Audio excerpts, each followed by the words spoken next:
চ্যানেলে সবাইকে স্বাগত। আপনারা দেখতেই পাচ্ছেন যে আজকাল লঙ্কার চাহিদা প্রচুর। বাজারে লঙ্কার দাম এবছর অন্তত প্রায় 200 টাকা করে কেজি চলে গেছে।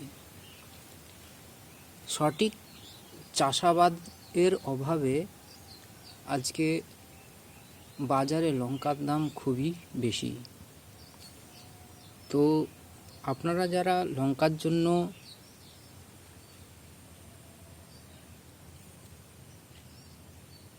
খুব অসুবিধার মধ্যে আছেন তাদেরকে বলবো, বেশি কিছু না, আপনারা আপনার সাধ্য মতো যতটুকু পারবেন লঙ্কা গাছ লাগান। লঙ্কা গাছে সবচেয়ে ভালো সার হচ্ছে সর্ষে খোল। সর্ষে খোল দিলে এর অপুরন্ত ফল পাওয়া যাবে। দেখছেন এগুলো শুধু সর্ষে খোলের জন্য। অর্গানিকভাবে চাষ করতে গেলে গোবর সার লাগে এবং সর্ষে খোল যথেষ্ট।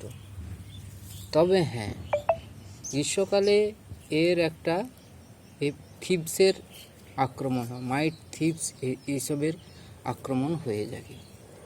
সেক্ষেত্রে আপনি অর্গানিক উপায়ে কোনো রকম এর প্রতিরোধ করতে পারবেন না।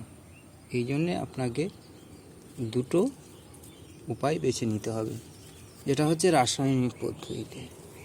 এই গ্রীষ্মকালে লঙ্কা আনতে গেলে আপনাকে রাসায়নিকভাবে এর প্রতিরোধ করতে হবে। একটা হচ্ছে সুপার সোনাটা 1 ml 1 লিটার জলে, আর তার সাথে আপনাকে দিতে হবে 1 লিটার জলে হচ্ছে ইমিডাক্লোরোপিড। এটা যখন লাগবে 3 দিন বাদ আপনাকে 3 দিন পর পর আপনাকে এইটা একসাথে প্রয়োগ করতে হবে। তাহলে গ্রীষ্মকালে আপনি এইরকমভাবে লঙ্কা পাবেন প্রচণ্ড পরিমাণে। তো সবাইকে বলবো এইভাবে পরিচর্যা করুন। শীতকালে আপনার লঙ্কাতে কোনো ওষুধ লাগে না, মোটামুটি আপনাকে ভালোই লঙ্কা দিয়ে দিবে। অর্গানিক উপায়ে আপনি পেয়ে যেতে পারবেন। কিন্তু গ্রীষ্মকালে যেহেতু মাইট এবং থিপসের আক্রমণ বেশি থাকে, এই জন্যে আপনাকে এই উপায় অবলম্বন করতে হবে।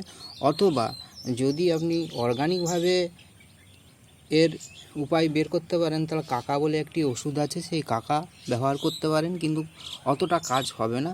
এটা আপনাকে রেগুলারলি প্রায় 3 দিন ছাড়া এরকম করে আপনাকে দিতে হবে। 2 বার করে জল দিয়ে গাছকে ধুতে হবে। তাহলে আপনার হয়তো গ্রীষ্মকালে কিছু লঙ্কা আপনি পেয়ে যাবেন।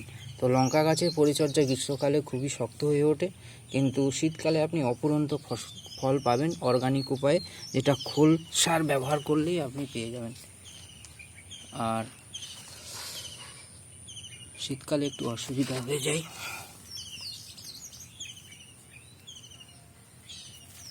গ্রীষ্মকালে আর এভাবে চাষ করুন, আপনারা খুব ভালো ফসল পাবেন।